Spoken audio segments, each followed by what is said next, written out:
太空中的国际空间站在轨道上漂浮，两个俄罗斯的宇航员正在舱外做着常规养护维修。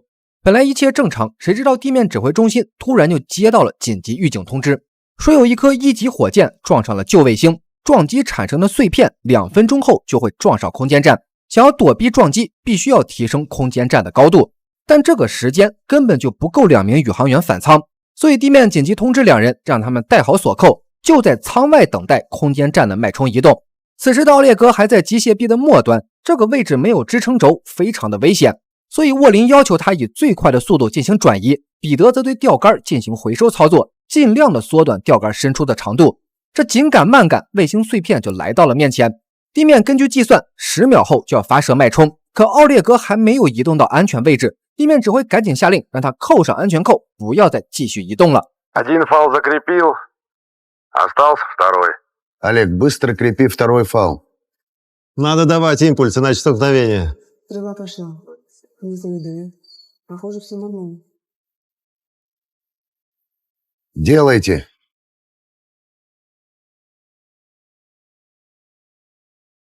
Петя, останови движение крана.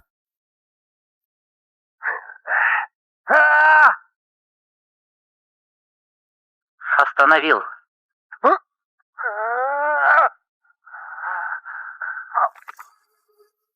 这一次撞击没有让奥列格昏迷，但却受了很严重的伤。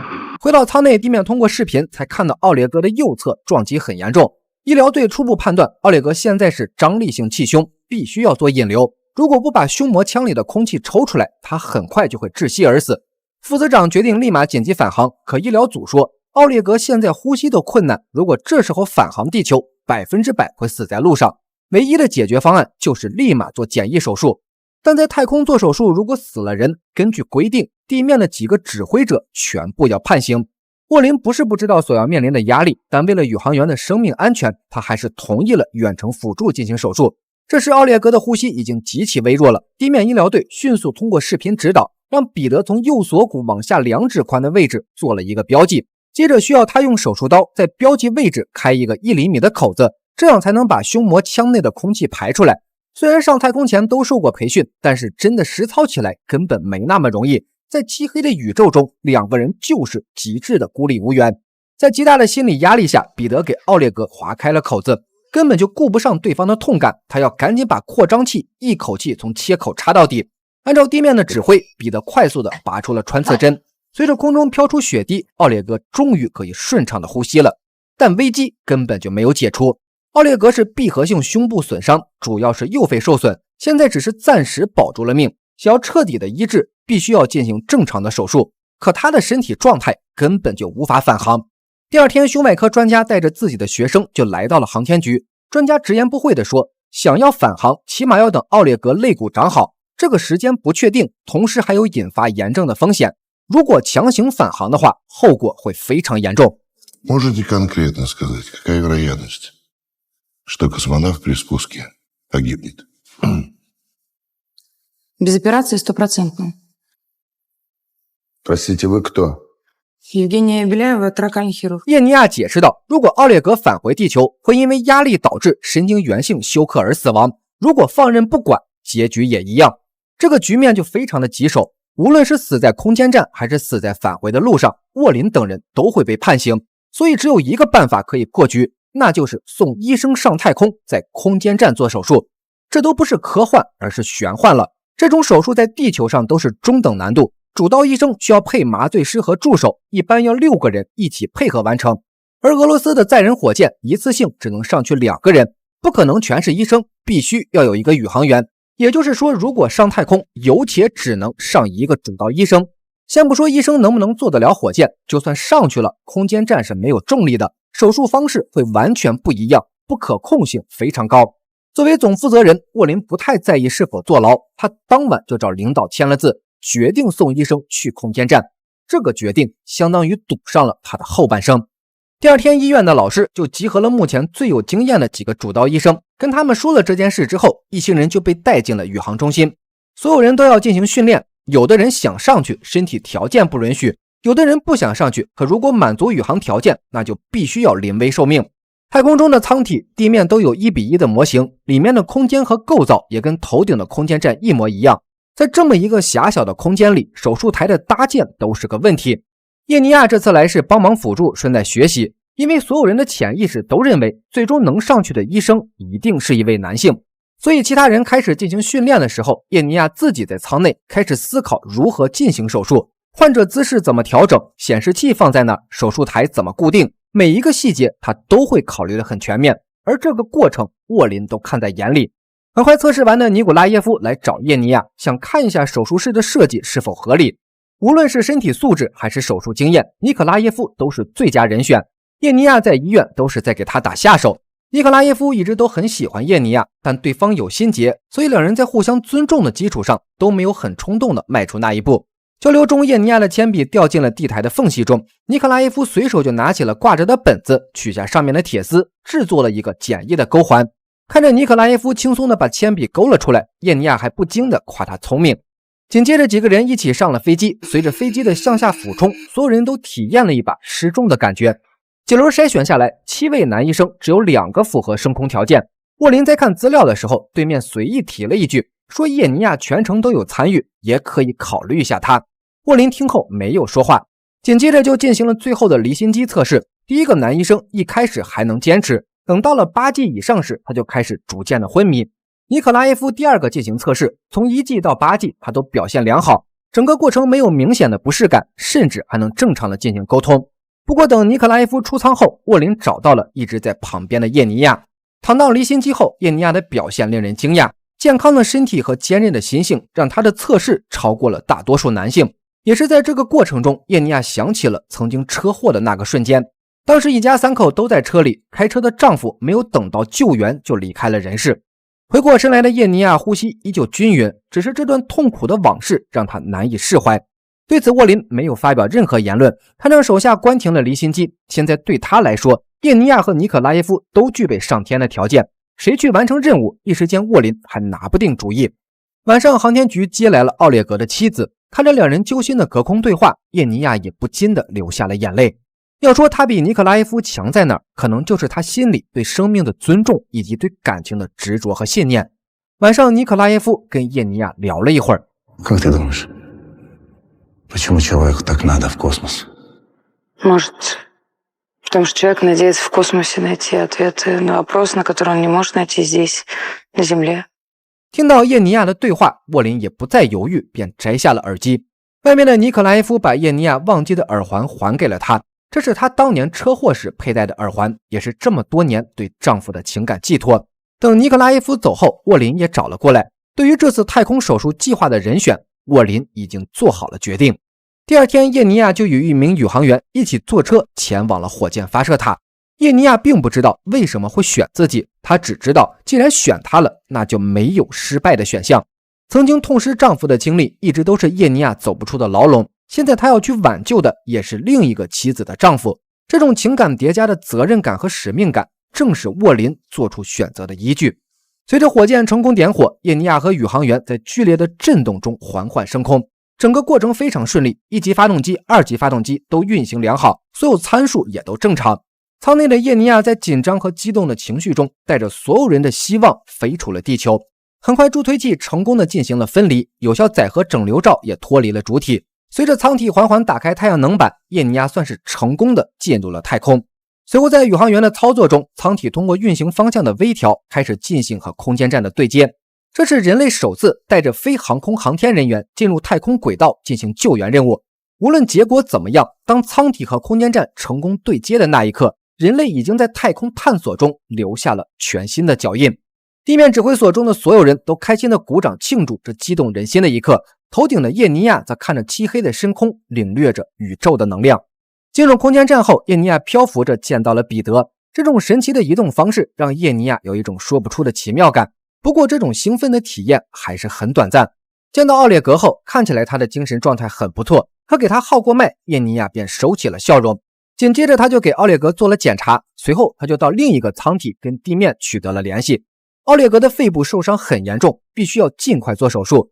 他肋骨上有骨痂在形成，并且还有连夹胸的症状，这可比预料中的情况要严重得多。所以叶尼亚接下来要面临的手术压力是极大的。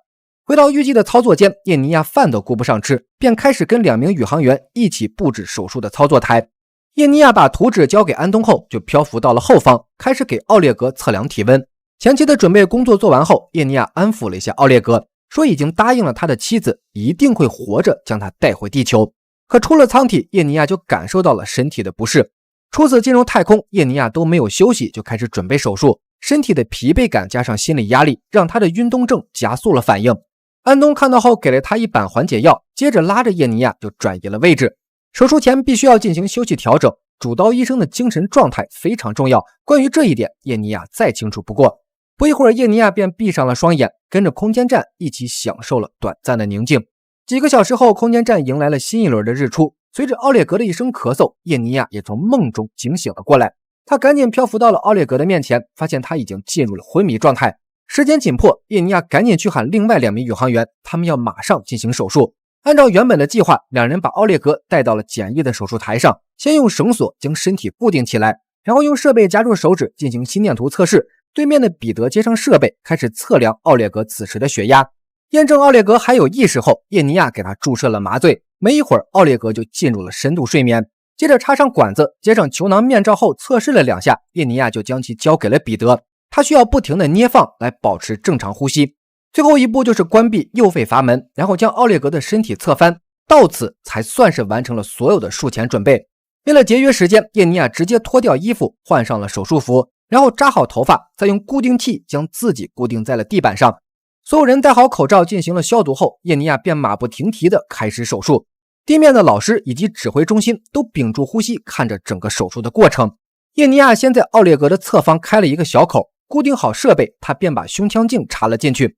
通过观察发现奥列格有凝固性血胸，因为血块感染已经诱发了脓胸，胸膜是完全粘连的状态，整体情况非常不容乐观。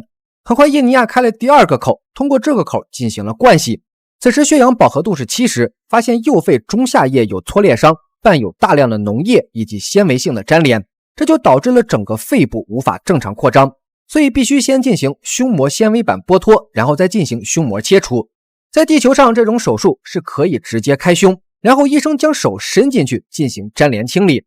可现在叶尼亚是在失重的太空里，他不可能给奥列格开太大的口子，这也就意味着叶尼亚是没有任何操作空间的。听到老师的讲解，沃林等人都说不出话来。好不容易把人送上去，现在说手术无法正常进行，这种充满希望后的绝望更让人难以接受。尤其是还在手术的叶尼亚，不想就这么放弃的他，拿着手术钳想要尝试一下，可尝试了几次，发现粘连成海绵状和碎片状，这种状态的粘连光靠一个手术钳根本清理不干净，能操作的范围太小了。Женя, пойми, от нас уже мало что зависит. Я должна снять фарту и расправить легкое. Если все сложится удачно, он вернется на землю живым. Но не долетит так. Я вижу, как он. А если... Не сложится удачно. Ты в космосе, там нет шанса на повторную операцию. Заканчивай. 叶尼亚不是不知道后果的严重性，如果手术失败，所有人都得判刑。这个过程尼可拉耶夫都通过直播在观看，他非常理解叶尼亚的心情。曾经她的丈夫在面前离世，叶尼亚无能为力，现在做了万全的准备，还依旧要面临这种束手无策的无力感。这种感觉让叶尼亚极度的痛苦，旧伤未愈，新生又起。就在叶尼亚纠结的时刻，地面的尼可拉耶夫突然想到了什么，他拿出手机给老师发了一条短信。很快老师就提醒了一下叶尼亚，尼可拉耶夫说让他想一下当时取出铅笔的方法。这一下让叶尼亚有了主意，他赶紧让安东找了一根细铁丝，消完毒后他便捏了一个小钩环。随后他给奥列格开了第3个口，事成失败也就这一次机会了。只见叶尼亚双手同时操作，一边去刮粘连的纤维胸膜，一边用制作的钩环进行卷击。只要把大面积粘连清理掉，肺部就能正常的进行扩张。沃林已经不敢再看直播，他回到了办公室，准备等着最后的结果。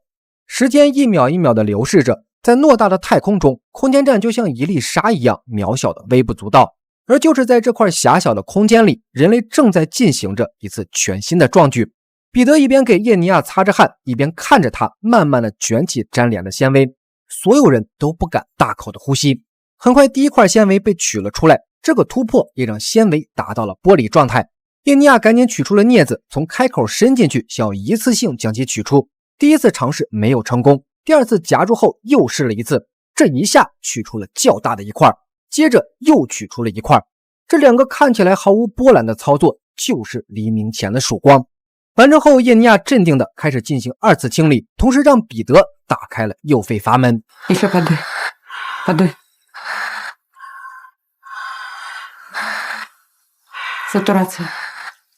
89. Отлично.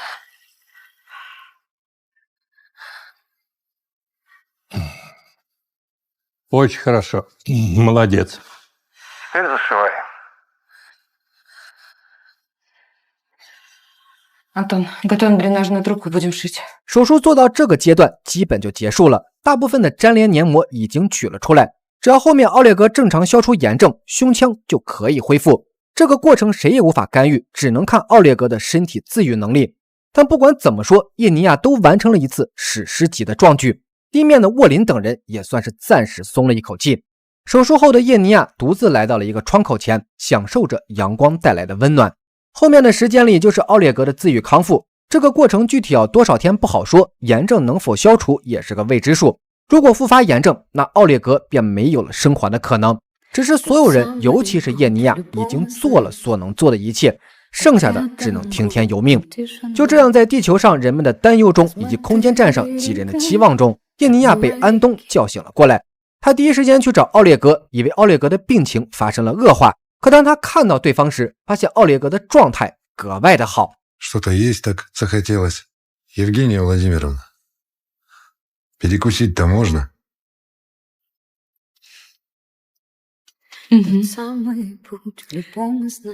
叶尼亚通过检查发现奥列格恢复得非常好，这次的手术很成功。奥列格的肺部已经完全扩张，真空状态稳定，胸腔也没有积液，体温恢复正常，血常规正常，引流管已经拔掉，复发的可能性几乎为零。Так что, кажется, мы скоро вернемся домой. Поздравляю, Константин Андреевич.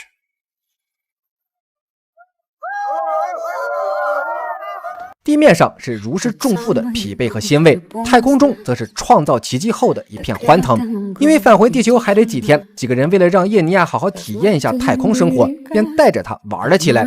在一处特殊的舱体中，叶尼亚终于有时间和心情尽情的去欣赏地球的另一番景色。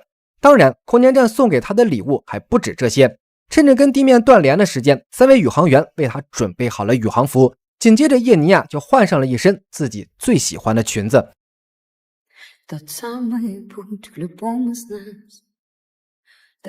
И еще кое-что. Если увидишь яркий свет, это, скорее всего, ангелы. 听了奥列格的话，叶尼亚缓缓地进入了宇航服当中。本身就是天使的他，就这样在宇航员的帮助下走出了空间站。然后在深空的恐惧和紧张中，叶尼亚放开了双手。当他漂浮在这片群星璀璨的银河中时，那道刺眼的天使之光毫不吝啬地覆盖在了叶尼亚的身上。这种充满希望的力量让叶尼亚热泪盈眶。他取出了提前放好的耳钉，将其扔向了远方。在浩渺的宇宙中，大部分空间都是绝望的漆黑，但渺小的人类总能在其中找到那束充满希望的光，而这道光正是来自我们的内心。有拥抱黑暗的勇气，才有拨云见日的能力。真空的环境听不到任何呼唤，但依旧阻挡不了伟大的传递。随着返回舱的成功分离，剧烈的摩擦很快燃起了人类的生命之火。当降落伞打开的那一刻，直升机队和地面装甲车已经到了指定的位置。很快舱体安全落地，里面的叶尼亚两人状态良好。沃林第一时间去看了两人，然后在众人的帮助下将他们接了出来。战斗民族的柔情从来都不需要过多的表达，一切的情感都在无言中浸染着所有人。回到机场后，叶尼亚也基本恢复了行走的能力。搀扶中，沃林将他送上了车，并且告诉他，当初选定人其实是尼可拉耶夫。在离心机测试后，是尼可拉耶夫主动跟沃林推荐叶尼亚去完成任务。尼可拉耶夫一直都爱着叶尼亚，也知道他的心结，所以在医术能力相同的情况下，他让叶尼亚进入了太空，希望他可以找到心中的答案。晚上回到家，叶尼亚轻轻地来到了女儿的床铺，母亲的坚韧也给了女儿无与伦比的力量。转天，叶尼亚正常回到医院去上班，打开电梯的那一刻，看到了这个一直守护自己的男人，叶尼亚的心里也开始小鹿乱撞，他值得收获这份迟来的美满。而他的母亲一直知道叶尼亚是出差去做手术，没有想到看到新闻后才发现，这个出差是出地球。Скажите, как вы решились отправить в космос хирурга, да еще женщину, делать операцию на МКС в невесомости, где нет притяжения Земли? Знаете, там, где есть русская женщина, там всегда есть притяжение. 这部名为《挑战》的电影并非真实故事改编，但它却是在太空真实拍摄的。女主尤利亚和摄影师在空间站待了12天，开创了人类首次太空真实取景拍摄的先河。这种硬核的拍摄方式，就像它的名字和故事一样，就是一次前无古人的挑战。普京大帝更是赞誉此片为全球影业的一大创新突破。当科幻的电影用真实的拍摄进行呈现时，也就意味着科学的幻彩已经走进了现实。挑战推荐观看指数5颗星，调6名9入星，点击关注，观影不迷路。